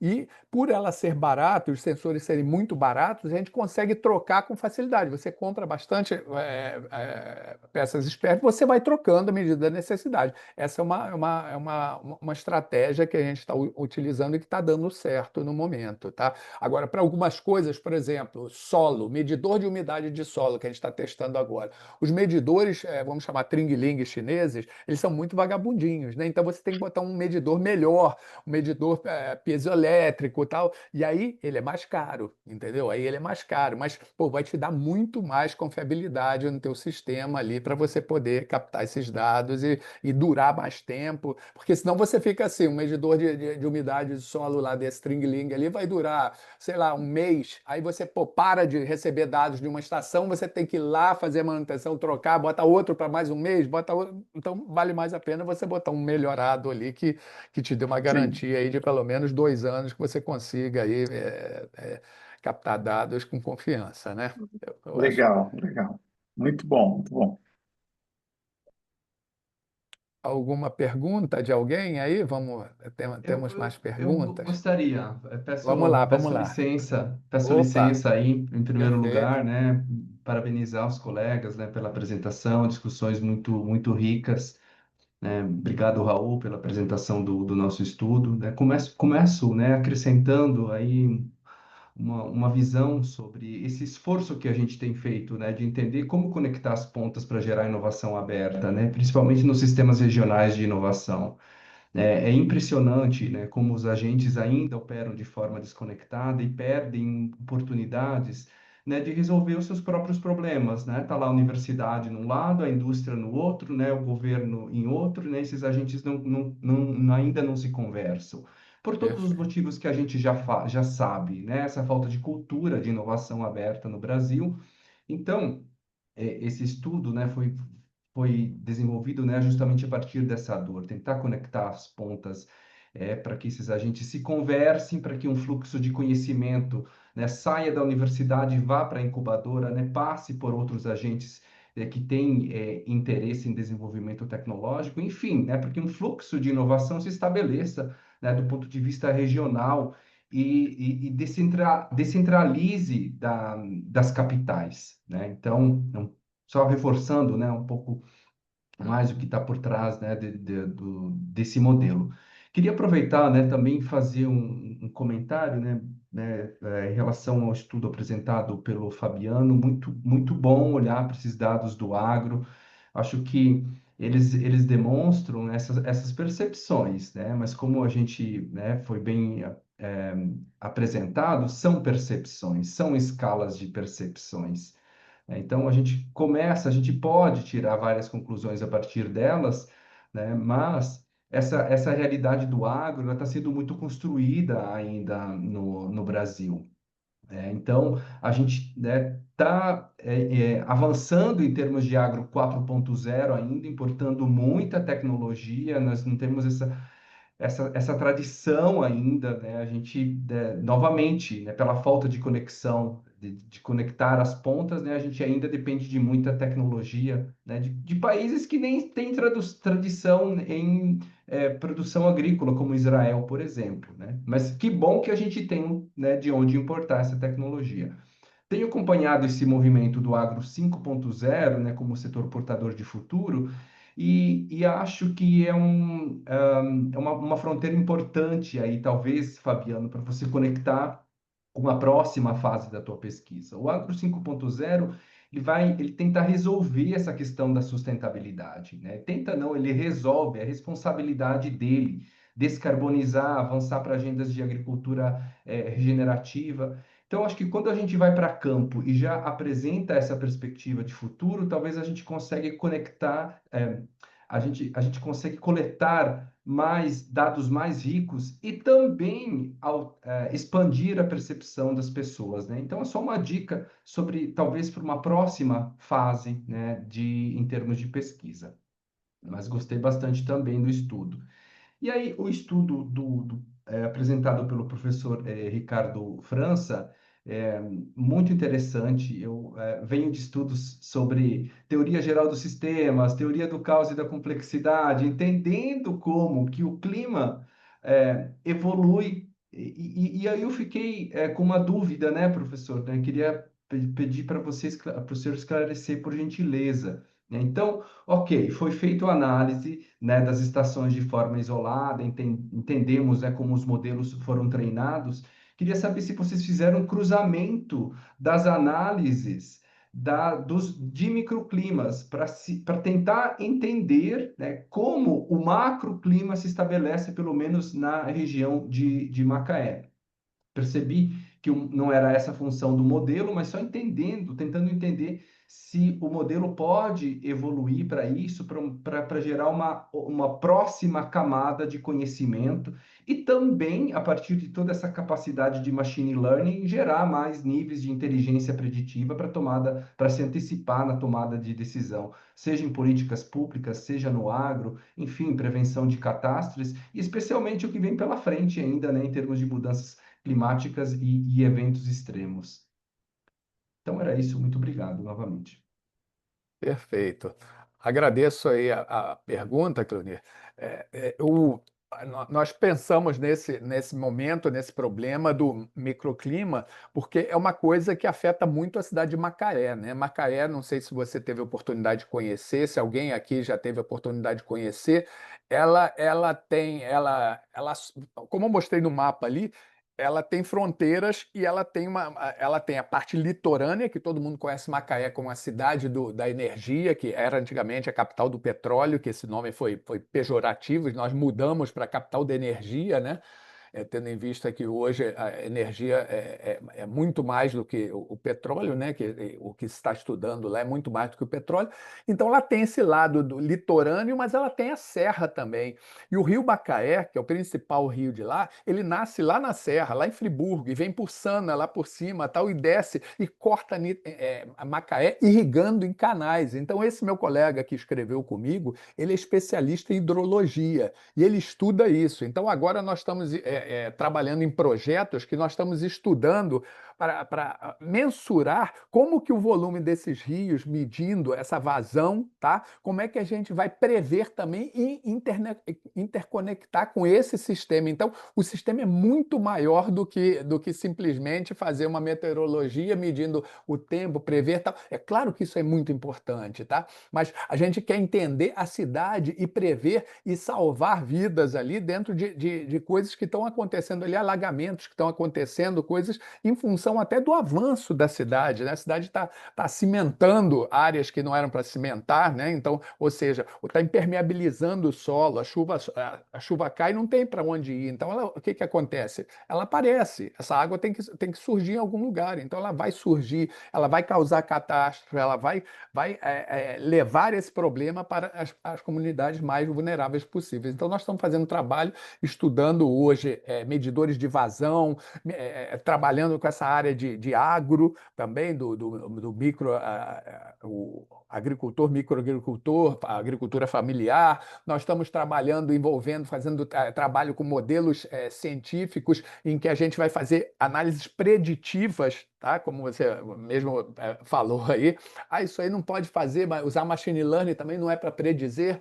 Tal, você poderia predizer. Exatamente, nós queremos predizer, nós queremos chegar lá na frente e mostrar isso. Por quê? Porque os modelos hoje que nós temos meteorológicos são modelos genéricos, né? Que eles valem para todo um país, né? Ou seja, você faz um estudo baseado num país, né? Você não pode pegar um modelo meteorológico, por exemplo, dos Estados Unidos e aplicar aqui no Brasil direto. Vai dar erro, vai dar muito erro, tá? Não vai ser perfeito. Agora, como você pega o do Brasil e aplica em Macaé, dá erro também. Então, nós estamos tentando entender isso, fazendo por meio de sensores e com inteligência artificial, criar um modelo escalável que a gente possa depois disponibilizar para outras cidades, outras capitais, outros lugares no Brasil utilizarem essa nosso invento que nós estamos aí projetando.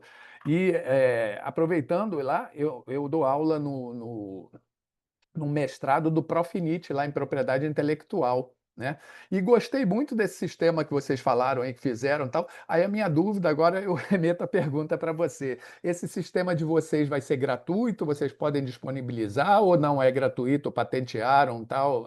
Como é que ficou isso aí, o sistema que vocês, para a gestão do conhecimento? Porque isso interessa lá para o Profinit, né? Porque eu dou aula lá no pessoal não sei se vocês conhecem o mestrado do Profinit. O Profinit, a proposta dele é um mestrado profissional e que pega o cara da indústria, e nós temos lá na indústria, lá na Caeta, indústria toda de petróleo, desenvolvem soluções de patentes, tudo e tal, para serem aplicadas. E a principal coisa disso é proteger. A gente quer proteger e tem muita dificuldade disso. O cara traz aquilo para lá, para o mestrado, mas já fica com medo até ali dentro do mestrado mesmo. Como é que vai conversar aquilo ali com o professor, com os colegas, então, e aquilo vazar, tal. Então, a gente sabe que é complicado isso. Então, a gente queria ter um sistema desse também. Já se pensou nisso, em fazer alguma coisa nesse sentido. Aí eu pergunto, esse sistema de vocês poderia atender? É gratuito, não é? É aberto? Como é que vocês pensaram nele? Então, a gente fez um estudo sobre isso já, professor. Então, ele está entre esse entre-meio ali, entre algo freemium, né, que são as funcionalidades básicas, né, e mais avançadas pagas, né, e também alguma coisa assim relacionada a consórcio, né, por essa troca de informação entre autores ali, né, desses ecossistemas, né. Então, assim, está sendo discutido ainda, né, porque ele está sendo validado, né. Ele está numa etapa ali que ele tem que ser validado para depois extrapolado, né? Então, mas, professor, você pode complementar? Assim, eu acho que tem que respeitar também a política da universidade, né, que eles também, por causa de ideias, né, e patentes, né? Mas está sendo discutido já.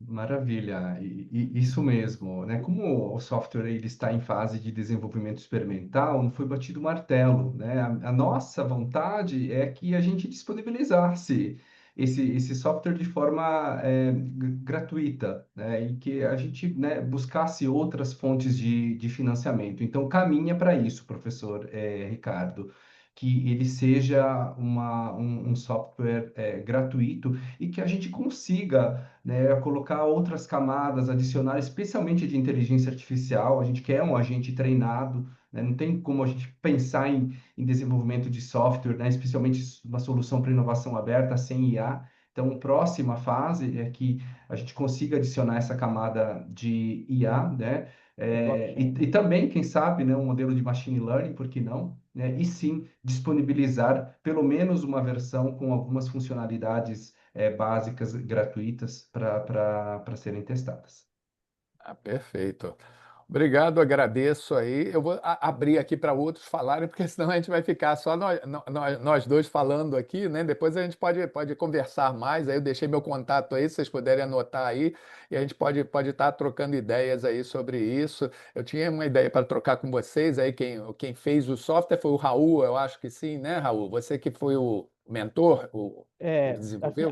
a parte inicial, a gente começou com um modelo, professor. Ele começou com um modelo teórico, né? Então, daí eu integrei com um projeto no projeto de TCC de um aluno do curso de sistemas da UNO Chapecó, né? Então, ele está caminhando assim. Então, eu preciso dar continuidade, mas só que assim, eu tenho limitações também. Eu estou finalizando o doutorado, né? Então, eu tenho que ver o que eu vou fazer. Se eu A emendar linguagem é o quê? É Python? PHP, PHP? Tá ok. PHP. Ok. Obrigado. Bom, então vamos abrir aí, agradeço aí, vamos abrir aí para outras perguntas. Quem mais teria outras perguntas, curiosidades para a gente trocar ideias aí? O próprio Adriano fez aí sua provocação que queria fazer. Está fechado o seu Deixa eu microfone, abrir Adriano. aqui, É. abrir o meu microfone aqui. Pois é, mas estava tão bom, viu? Eu estou aqui acompanhando a troca de vocês, que é uma troca tanto de curiosidades, como o professor Ricardo falou, mas também de contribuições. E eu acho que esse é o sentido e é o objetivo aqui do SEMEAD. Mas vamos lá, vamos falar um pouquinho aqui. Deixa eu achar o primeiro artigo, que aí eu vou comentando na sequência. Peraí. Ah, foi o revisão consumo de produtos orgânicos, né? Então, é o último aqui comentado. Isso. Muito bom. Bom, como pontos que eu anotei aqui, contribuição muito clara, mensuração da lacuna, útil para políticas de fomento e chamadas temáticas. Então, parabéns. Muito bom o, o trabalho de vocês. Inclusive, tenho hoje um projeto já há 6 meses que eu estou desenvolvendo com uma indústria aqui ligada ao agro, no interior de São Paulo, fabricante ali de tomates, né? Fornecedores de tomates. Acho que fabricante fica equivocado, né? Mas fornecedores de tomates, e eu tenho certeza que nós temos uma linha só de 0% agrotóxico. E eu me lembrei quando você apresentou a revisão sobre consumo de produtos orgânicos, né? Que o orgânico ele tem uma característica e o zero agrotóxico é outra característica, né? E eu sei um pouquinho mais sobre isso, muito pouco, tecnicamente falando, muito pouco, mas por conta dessa discussão nesse projeto, né? E o quão ainda é muito raso o conhecimento das pessoas sobre o que é orgânico e o que é 0% agrotóxico, né? A gente fez uma pesquisa agora, recentemente, de mercado, e isso apareceu, né, de uma maneira bastante relevante. Se for de interesse, depois a gente pode conversar aí para poder juntar alguns dos resultados e, quem sabe, achados, e quem sabe a gente pensar em alguma coisa juntos. A síntese temática dos artigos mais citados também, né, facilita bastante a agenda da pesquisa. Alguns pontos limitantes que você mesmo já apresentou, professor Ricardo. A própria opção por buscar só em títulos, né? Acho que, claro, é um recorte, né, escolhido, mas talvez ampliar isso para títulos e resumos, né? Títulos, resumos e palavras-chave, isso possa trazer um arcabouço, né, maior para essa discussão. Posso fazer E, só eventualmente, fica à vontade.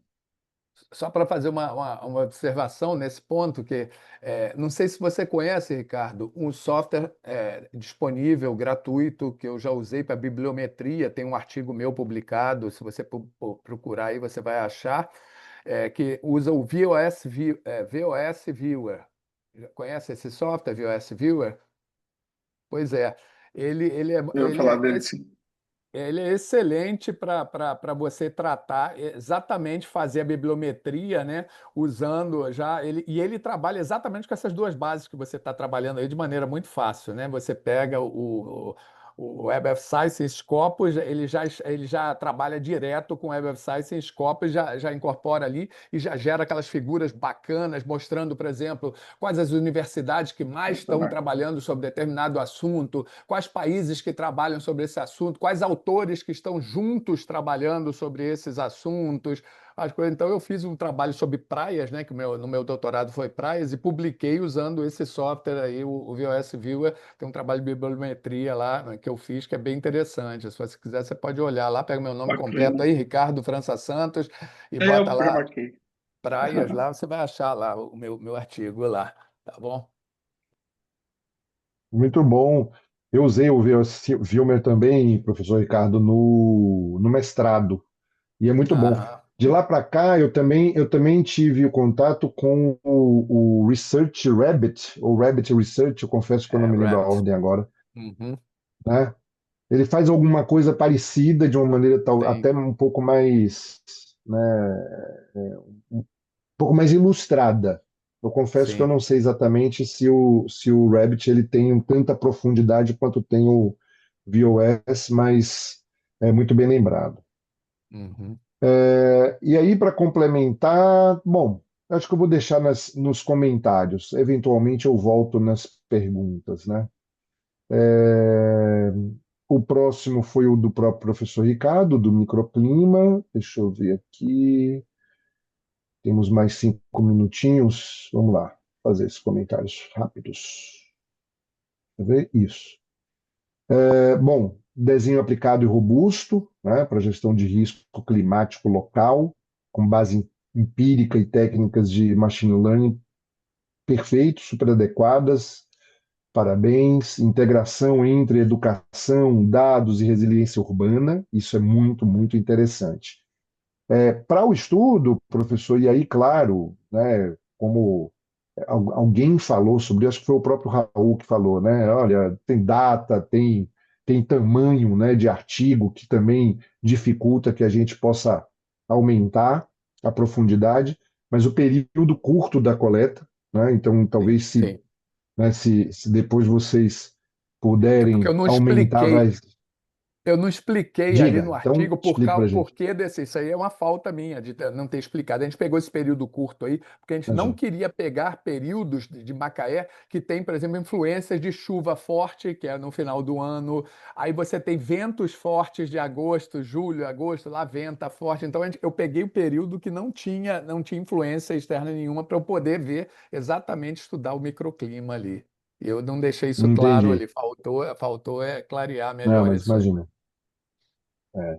Não, mas também nada que prejudique o entendimento, né? Mas para a gente imaginar que se, por exemplo, a gente está falando de políticas públicas e de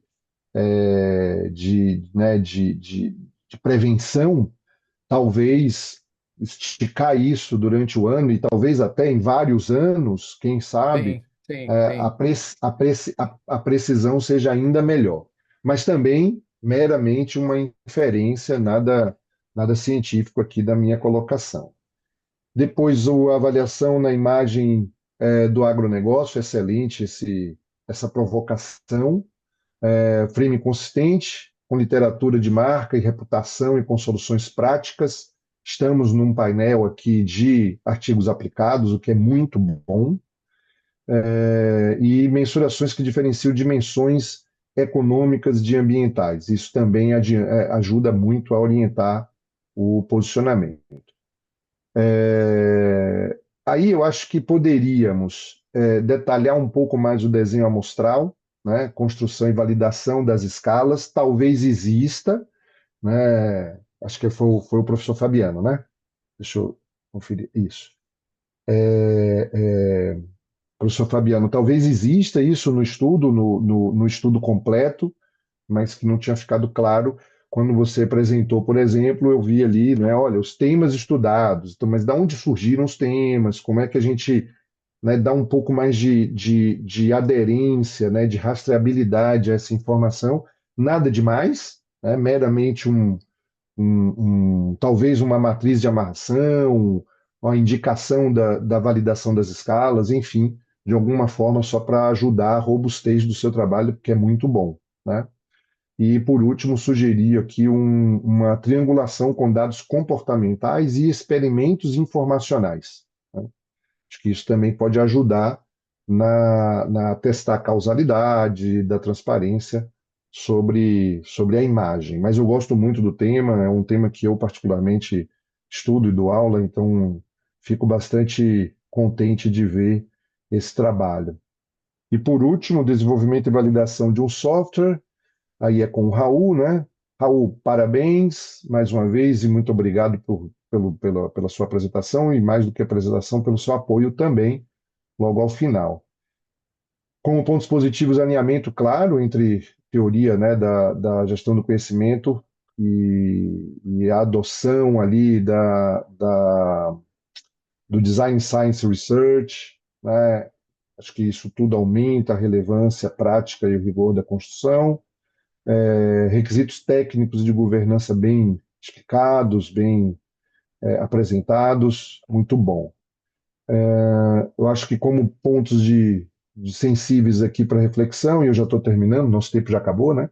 Fortalecer a etapa de avaliação, acho que com métricas de desempenho do artefato, ou seja, né, em ambientes de uso real, a gente entender um pouco mais como é que eles de fato se comportam, e endereçar a governança de dados. E aí até o professor já perguntou, né, se olha como é que vai ser o software, se vai ser licenciamento, né, vai ser licenciado, se vai ser gratuito, etc. Mas é importante trabalhar com a governança dos dados exatamente por uma questão no próximo passo, que é a distribuição, eventualmente, desse software, tá? Meramente eram essas observações, senhores. Mais uma vez agradeço, quero pedir a todos que olhem a câmera do computador para que a gente possa tirar uma foto aqui final do nosso painel. Muito obrigado, sorriso, muito bom, muito obrigado pela Perfeito. participação e parabéns a todos pela apresentação dos papers. Eu deixo a palavra com o nosso moderador, professor Ricardo França. Muito bom, eu agradeço aí a todos aí a paciência aí por ter e a oportunidade ao mesmo tempo, né, de poderem estar aqui, né, que isso é uma oportunidade para todos nós, eu me incluo dentro dela. E esse conhecimento, esse network que a gente fez aqui também, que renda bons frutos, eu acho que é um dos maiores coisas que o SEMIAD tem, é o network, né? Pena que esse ano eu não vou poder estar presencialmente lá, estou aqui virtual porque estou com outros trabalhos para fazer e não tinha como ir presencialmente, né?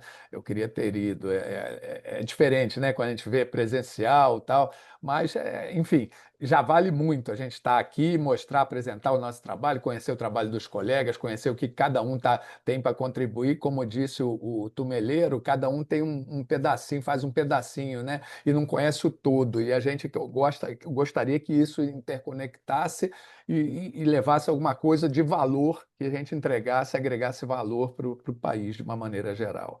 Muito obrigado aí para vocês, e aí eu declaro então encerrada a nossa sessão aí, tá? Obrigado, não esqueçam de avaliar aí, Obrigado, tá? Fazer professor. avaliação aí, tá? Isso. Obrigado.